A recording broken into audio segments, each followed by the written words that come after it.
quem foram, de fato, aqueles escolhidos por Deus para criar aquela que se tornaria a mãe do Salvador.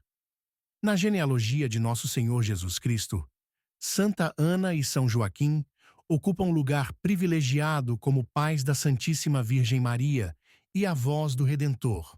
Sua história, embora mencionada apenas de forma breve nas escrituras canônicas, foi preservada com amor e veneração pela tradição da Igreja e em textos como o Protoevangelho de Tiago.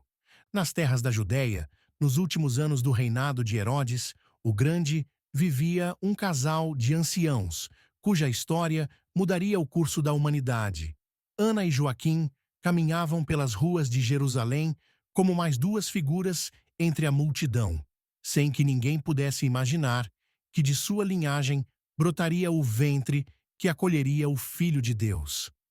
As manhãs em seu lar começavam com a oração. Seus lábios sussurravam os antigos louvores de Davi, enquanto a luz dourada iluminava os pergaminhos sagrados que guardavam com reverência. Suas mãos, já marcadas pelo tempo, moviam-se com destreza nas tarefas cotidianas, e seus corações permaneciam elevados em constante comunhão com o Altíssimo.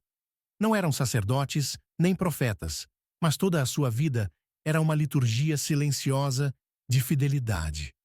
Os vizinhos respeitavam o casal por sua retidão e generosidade. Joaquim jamais fechava a porta ao necessitado, e Ana repartia sempre o pão de sua mesa com viúvas e órfãos. Contudo, por trás da saudação amável, escondia-se uma dor profunda. Não haviam sido abençoados com descendência. Em uma sociedade em que os filhos eram considerados a maior riqueza e sinal do favor divino, esse vazio pesava sobre eles como uma cruz silenciosa. Apesar da prova que muitos interpretavam como castigo celestial, Ana e Joaquim não se deixavam vencer pela amargura. Em cada festividade, iam fielmente ao templo com suas ofertas, suportando olhares de compaixão ou desprezo. Sua fé permanecia intacta, como lâmpada que não se apaga nem na mais escura tempestade. Algo em seu interior lhes dizia que Deus ainda não pronunciara a última palavra sobre suas vidas. Naqueles dias, um ar de expectação pairava sobre Israel. As antigas profecias acerca do Messias ressoavam com nova força entre os piedosos. Alguns olhavam para o céu buscando sinais. Outros vasculhavam os textos sagrados. Ninguém podia imaginar que o plano divino começaria a manifestar-se não no palácio de um rei, nem nas câmaras do templo, mas no seio de um casal idoso que aprendera a esperar contra toda a esperança. São Joaquim provinha da casa de Davi, a linhagem real à qual pertenceria o Messias segundo as profecias. Relatos tradicionais indicam que era natural de Nazaré, homem justo e temente a Deus. Seu sangue carregava a herança dos patriarcas e reis de Israel, embora naquela época essa nobre descendência já não ostentasse poder terreno, mas sim a riqueza da promessa messiânica. Santa Ana, por sua vez, era filha de Matã, da tribo de Levi, família sacerdotal de Israel. Nascida em Belém, cresceu num lar onde se respirava fidelidade à aliança e conhecimento das Escrituras. Seu nome, Ana, significa graça em hebraico, presságio do favor divino que receberia na velhice ao conceber a cheia de graça. O matrimônio de Joaquim e Ana representava a união simbólica entre a realeza e o sacerdócio de Israel, preparando o caminho para aquele que seria rei e sumo sacerdote eterno. Embora as circunstâncias exatas de seu encontro não estejam documentadas, a tradição fala de um casamento disposto segundo os costumes judaicos, mas abençoado com amor profundo e fé compartilhada. Estabeleceram o lar em Jerusalém, junto ao templo, centro da vida religiosa judaica. Viviam com simplicidade e retidão, dedicados ao fiel cumprimento da lei mosaica. Como descendentes de famílias distintas, Conheciam bem as profecias sobre o Messias e oravam fervorosamente pela redenção de Israel. Naquele tempo, as genealogias tinham importância essencial para o povo judeu. A promessa do Salvador estava ligada a uma descendência específica, e tanto Joaquim quanto Ana tinham consciência da dignidade de suas linhagens. Porém, o verdadeiro tesouro que transmitiriam aos descendentes não seriam títulos nobiliários perdidos, mas a fé inquebrantável no Deus da aliança. 20 anos transcorreram desde as núpcias de Joaquim e Ana, sem que a bênção da descendência chegasse ao lar. No Israel antigo, a esterilidade não era apenas uma pena pessoal, mas também um estigma social, muitas vezes interpretado como sinal de desfavor divino. Para uma família piedosa como a deles, a prova era especialmente dolorosa. A cada mês, a esperança se renovava e trazia nova decepção.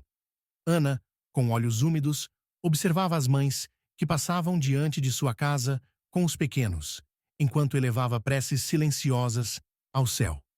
Joaquim redobrava sacrifícios e oferendas no templo, rogando ao Senhor que lhes concedesse um filho.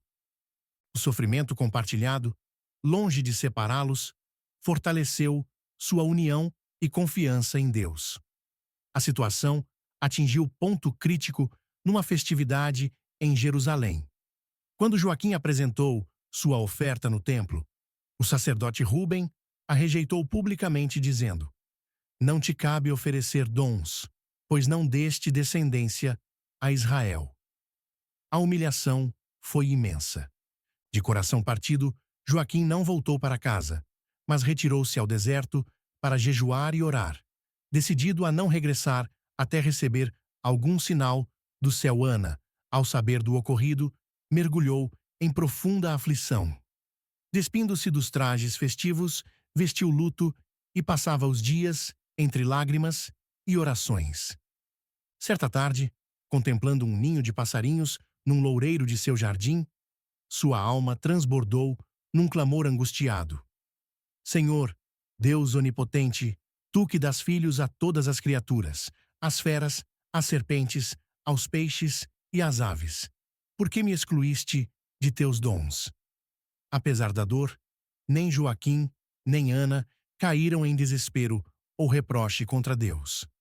Sua fé se purificava no cadinho do sofrimento, preparando-os para receber um dom que superaria todas as expectativas. Enquanto Joaquim permanecia em solidão entre os montes, entregue ao jejum e à oração, um acontecimento extraordinário mudou o rumo de sua vida. Um anjo do Senhor apareceu-lhe em pleno esplendor, dissipando a escuridão que envolvia o santo varão. Joaquim, Joaquim, o Senhor ouviu tua oração. Tua esposa Ana conceberá e dará à luz, e sua descendência será celebrada em todo o mundo. Como sinal da veracidade de minhas palavras, vai à porta dourada de Jerusalém, onde encontrarás tua esposa, a quem foi anunciada a mesma promessa. Ao mesmo tempo, enquanto Ana orava sob o loureiro do jardim, a mesma presença angélica manifestou-se. Ana, o Senhor ouviu teu clamor. Conceberás e darás à luz, e tua descendência será conhecida em toda a terra. Vai à porta dourada, onde encontrarás teu esposo Joaquim, pois Deus teve misericórdia de vós. Ana, sobrecogida pela visão, prometeu ao Senhor que, se lhe concedesse um filho, o consagraria ao seu serviço durante toda a vida. A notícia encheu de júbilo e assombro os santos esposos. Joaquim, com vigor renovado, desceu apressado dos montes para Jerusalém. Ana, trêmula mas cheia de esperança, dirigiu-se ao local indicado. A Porta Dourada, entrada oriental da Cidade Santa, foi testemunha do emotivo reencontro dos esposos, que se abraçaram em lágrimas de alegria, compartilhando a mensagem celestial. A promessa divina significava não apenas o fim de seu opróbrio, mas sua participação no plano salvífico de Deus. Intuíam a dignidade excepcional da criatura prometida, ainda que não pudessem vislumbrar totalmente que seriam os progenitores da mãe do Redentor. Voltaram para casa transformados, certos de que o Onipotente inclinara o ouvido para eles. A antiga tristeza cedeu lugar à expectativa e à gratidão. Prepararam-se com pureza e recolhimento para receber o dom anunciado, conscientes de que o fruto de sua união seria consagrado ao Senhor desde o ventre materno. 9 meses após o anúncio angélico, quando chegou a plenitude do tempo marcado por Deus, Ana sentiu as primeiras dores do parto. A casa se encheu de agitação, enquanto as parteiras se preparavam para assistir ao nascimento de uma mulher de idade avançada. Milagre em si mesmo, Joaquim, apartado segundo o costume, orava fervorosamente num quarto adjacente, recordando a promessa divina e suplicando pela saúde da esposa e da criança. No dia 8 de setembro, data que a Igreja celebraria depois como Natividade da Santíssima Virgem, veio ao mundo a menina prometida. Ao primeiro choro, uma luz inexplicável inundou o aposento, como se o próprio céu se regozijasse. Ana, extenuada porém radiante de felicidade, tomou a pequena nos braços e exclamou: "Minha alma foi engrandecida hoje." Joaquim, chamado para conhecer a filha, caiu de joelhos ao contemplá-la, reconhecendo nela um dom que excedia toda expectativa. Findos os dias de purificação previstos pela lei, deram oficialmente o nome de Maria, que significa Senhora ou Estrela do Mar. Para eles, era simplesmente a filha amada. No desígnio divino, seria a Senhora dos céus e da terra, e a estrela que guiaria a humanidade ao porto seguro da salvação em Cristo. A notícia do nascimento espalhou-se rapidamente entre parentes e vizinhos, que acorreram para ver a criança e felicitar os pais. Muitos, conhecedores da longa esterilidade de Ana e da rejeição sofrida por Joaquim no templo, reconheceram a intervenção direta de Deus. Os primeiros anos de Maria transcorreram num lar impregnado de gratidão e devoção. Conscientes da origem milagrosa da filha e do voto de consagrá-la ao serviço divino, Ana e Joaquim cuidaram-na com extraordinário amor. Observavam com assombro seu desenvolvimento precoce, sua doçura invulgar, sua inclinação natural ao sagrado. Testemunhavam, sem saber, os primeiros passos daquela que seria proclamada bendita entre todas as mulheres. Ao completar Maria 3 anos, chegou o momento de Ana e Joaquim cumprirem a promessa ao Senhor. Decidiram levá-la ao Templo de Jerusalém para consagrá-la ao serviço divino. A decisão, dilacerante para o coração de pais, manifestava sua profunda fidelidade e gratidão. Prepararam cuidadosamente a cerimônia, vestiram a pequena Maria com suas melhores galas e convidaram parentes e amigos para acompanhá-los. Formou-se procissão festiva, desde casa até o templo, com jovens donzelas portando lâmpadas acesas à frente. Ao chegar à escadaria, ocorreu fato prodigioso que seria lembrado e representado em incontáveis ícones. Maria, soltando-se das mãos dos pais, subiu sozinha os 15 degraus do átrio. Como atraída por força invisível, o sumo sacerdote Zacarias, inspirado por Deus, saiu ao encontro e, reconhecendo algo extraordinário, conduziu-a até o Santo dos Santos, lugar onde só entrava uma vez por ano. Para Ana e Joaquim, aquele momento foi ao mesmo tempo culminação e despedida. Com lágrimas nos olhos, mas paz no coração, entregaram a preciosa filha ao serviço do templo, onde viveria com outras jovens dedicadas à oração e ao trabalho manual. Senhor, hoje devolvemos o que nos deste, orava Ana. Joaquim, sustentando a esposa, repetia interiormente as palavras de Jó. O Senhor o deu, o Senhor o tomou, Bendito seja o nome do Senhor. Segundo a tradição, Maria permaneceu no templo até os 12 anos, crescendo em sabedoria e graça, dedicada à oração, ao estudo das Escrituras e ao bordado dos ornamentos sagrados. Ana e Joaquim limitavam-se a visitá-la nas festas prescritas, suportando heroicamente a separação cotidiana. Durante os 3 primeiros anos, antes da apresentação no templo, Ana e Joaquim dedicaram-se zelosamente a formar o coração e a mente da filha. No lar abençoado, Maria recebeu as primeiras lições sobre a fé de Israel e aprendeu a pronunciar as orações tradicionais. Ana, como mãe atenta, ensinou-lhe as tarefas domésticas, o arte do fio e do tecido, e, sobretudo, o amor às Escrituras. Joaquim, como todo pai israelita, introduziu-a na história sagrada. Criação, chamado de Abraão, libertação do Egito, aliança do Sinai. Esses primeiros anos foram fundamentais na formação da futura Mãe de Deus. De Ana herdou a piedade profunda, a humildade serena e o labor silencioso. De Joaquim, a justiça, a fidelidade à palavra e a confiança inabalável nas promessas divinas. Ao ser apresentada no templo, Maria prosseguiu a educação, guiada pelos sacerdotes e mulheres consagradas, aprofundando-se na Torá, no bordado sagrado e numa vida de oração extraordinária. A tradição também afirma que Ana e Joaquim mantiveram um lar em Nazaré, onde futuramente a Sagrada Família residiria. Esse humilde domicílio, construído pelas mãos laboriosas de Joaquim, era cenário de santidade cotidiana. As paredes caiadas refletiam a luz da Galileia. Poucos móveis, bem trabalhados, evidenciavam amor ao ofício. Num canto guardavam-se os rolos das Escrituras. O pátio, com pequeno horto e poço, era centro da atividade diária. A vida seguia o ritmo das estações e festividades religiosas. Manhãs começavam com o Shema Israel recitado por Joaquim, enquanto Ana preparava o pão. Durante o dia, ele cultivava a pequena parcela ou exercia o ofício de carpinteiro.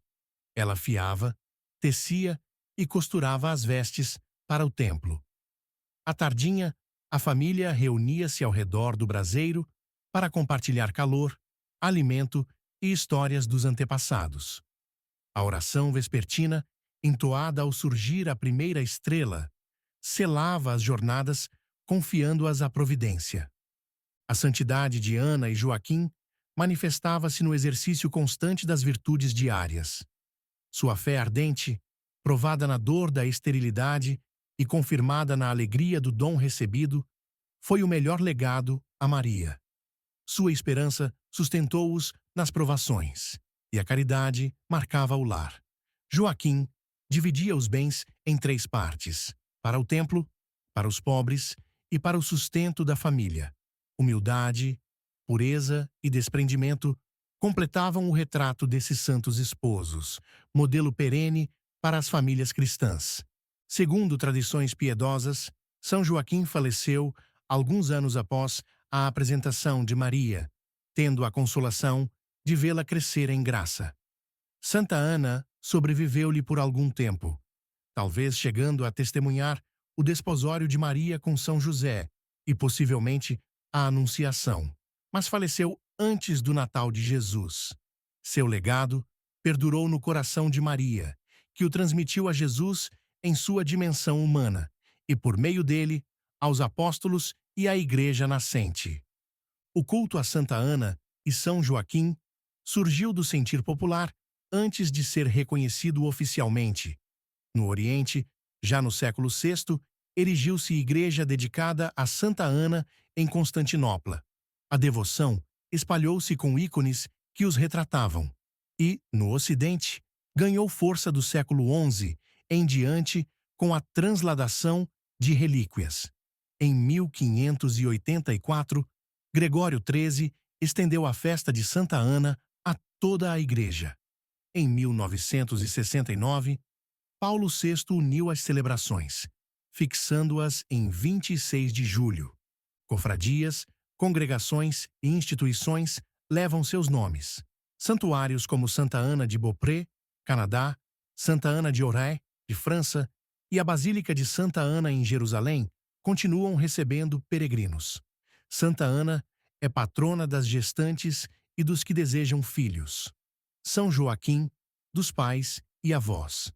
Juntos, simbolizam a dignidade da velhice fecunda e da vida familiar centrada em Deus.